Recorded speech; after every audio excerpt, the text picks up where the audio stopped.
뉴스룸을 시작하겠습니다. 오늘은 22대 국회가 개원한 뒤 맞이한 첫 주말입니다. 야권은 지난주에 이어 서울 도심에서 집회를 열고 최상병 특검법의 거부권을 행사한 윤석열 정권을 규탄했습니다. 민주당이 재발의한 최상병 특검법을 반드시 통과시켜야 한다고 했습니다. 국민의힘은 안타까운 사건을 정치의 수단으로 삼는 무도한 행태라고 비판했습니다. 노진호 기자입니다. 22대 국회가 열린 뒤 맞은 첫 주말, 민주당은 서울역 앞에서 범국민대회를 열었습니다. 국민의 명령이다. 특검으로 수사하라. 이재명 대표를 비롯해 민주당 지도부가 총출동한 가운데 윤석열 대통령의 거부권 행사를 비판했습니다. 국회의 권능과 존재를 부정합니다. 삼권 분립을 부정합니다. 당연히 해야 될 특검을 거부합니다. 이제 국회에서 제도 내에서만 싸우기에는 힘듭니다. 이제 안에서 밖에서 함께 싸우겠습니다. 이어 22대 국회에서 당론 1호 법안으로 제출한 최상병 특검법을 반드시 관철시켜야 한다고 했습니다. 민주당은 개원과 동시에 공수처 외압 의혹까지 수사 범위를 확대한 새 최상병 특검법을 제출했습니다. 1시간 앞서 조국 혁신당도 용산에서 소위 대통령실 포위 집회를 열었습니다. 우리 젊은이 목숨값이 당신에게는 겨우 그 정도입니까? 하늘과 땅의 그물은 성겨 보여도 모든 걸 잡습니다. 새로운 새해병 특검법은 사고 책임자와 수사 회피 범인들을 빠짐없이 올가매고 잡아낼 것입니다. 특히 윤 대통령과 이종섭 당시 국방장관이 직접 통화한 사실을 언급하며 윤 대통령의 휴대전화를 공수처에 제출하라고도 했습니다. 국민의힘은 장외투쟁은 무도한 행태라고 맞섰습니다. 민주당의 행태에는 직권 욕심뿐 국민도 민생도 없습니다. 안타까운 사건마저 정치 공세 수단으로 삼아서 정권을 겨냥하는 무도한 행태를 이제 멈춰 주십시오. JTBC 노진호입니다. 최태원 SK 회장과 노소영 관장의 이혼 소송 선고 여파가 계속되고 있습니다. 이 판결이 대법원에서 확정이 되면 최 회장은 재산 분할과 위자료 정산을 마칠 때까지 이자도 내야 하는데 지급을 미룰 경우 하루에 1억 9천만 원에 가까운 이자를 물어야 합니다. 자세한 내용 조혜연 기자입니다. 이혼 소송 항소심 결과에 따라 최태원 SK 회장이 노소영 아트센터 나비 관장에게 지급해야 할 위자료와 재산 분할금은 모두 1조 3,828억 원입니다. 서울고법은 판결에서 최 회장 측이 위자료와 재산 분할금 지급을 미룰 경우 얼만큼의 지연이자가 붙는지도 밝혔습니다. 먼저 위자료 20억 원 중 17억 원에 대해선 2심 소송이 본격적으로 시작된 지난 1월 11일부터 선고가 나온 지난달 30일까지 연 5%, 그 다음 날부터 다 갚는 날까지는 연 12%의 지연 손해금을 내라고 했습니다. 나머지 3억 원 중 1억 원과 2억 원에 대해서도 별도의 기준에 따라 지연이자가 붙었습니다. 1조 3,800억 원대의 재산 분할금엔 판결이 확정된 날로부터 다 갚을 때까지 연 5%의 지연이자를 줘야 한다고 판단했습니다. 계산해보면 연간 690억여 원, 하루 기준으로는 1억 8,900만여 원의 지연 손해금이 발생하는 겁니다. 다만 최 회장 측이 즉각 상고를 예고한 만큼 바로 지연이자가 발생하지는 않습니다.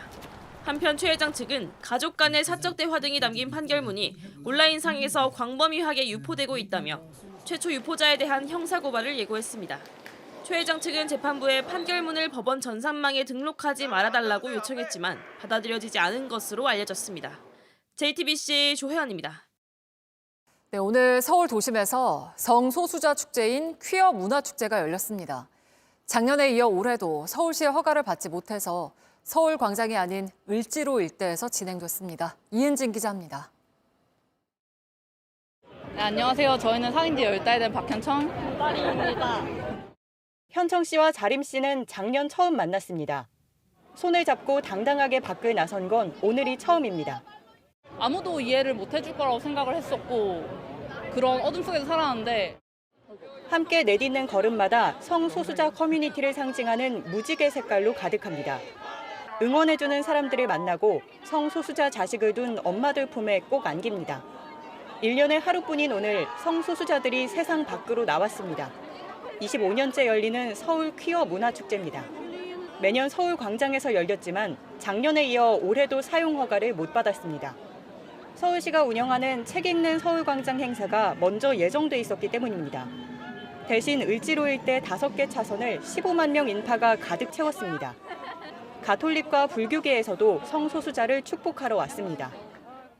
두 분이 검정색 맞추신 거예요? 행진하는 사람들 옆으로는 경찰들 차단막이 쳐졌습니다. 같은 시각 기독교 보수단체를 중심으로 퀴어 축제를 반대하는 집회가 열렸습니다. 다만 다름을 존중하는 목소리도 커지고 있습니다. 누구 하나를 배제한다는 건 있을 수가 없는데 이기죠, 물론 사랑이에요. 안 그런 것 같지만. 올여름 대구와 광주, 제주도와 부산에서도 퀴어 축제가 열립니다. JTBC 이은진입니다. 트럼프 전 미국 대통령의 유죄 판결이 나오면서 대선에는 어떤 영향을 미칠지가 관심이었는데 판결 직후 실시된 지지율 조사에서 바이든 대통령이 근소하게 앞선 걸로 나왔습니다. 워싱턴에서 김형구 특파원입니다. 도널드 트럼프 전 대통령이 성추문 입막음 형사 사건에서 유죄 판결을 받은 직후부터 다음 날까지 이틀간 실시된 여론조사 결과입니다. 조 바이든 대통령 지지율이 41%로 39%를 얻은 트럼프 전 대통령을 오차 범위 내에서 2%포인트 앞섰습니다. 같은 기관이 5월 7일부터 14일까지 실시한 직전 조사에 비해 바이든은 1%포인트 늘고 트럼프는 1%포인트 줄었습니다. 또 공화당원이라고 밝힌 응답자 중에서 트럼프를 찍을 가능성이 낮아졌다고 답한 사람이 10%에 달했습니다. 섣불리 예단하긴 어렵지만 일단은 트럼프의 악재로 해석될 수 있는 결과입니다.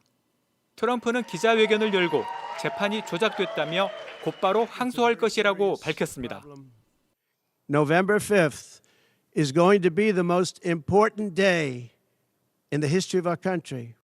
트럼프는 또 유죄 판결 이후 10시간 만에 3,900만 달러, 약 540억 원의 후원금이 몰렸다면서 바이든 정부가 역효과를 낸 것 같다고 주장했습니다.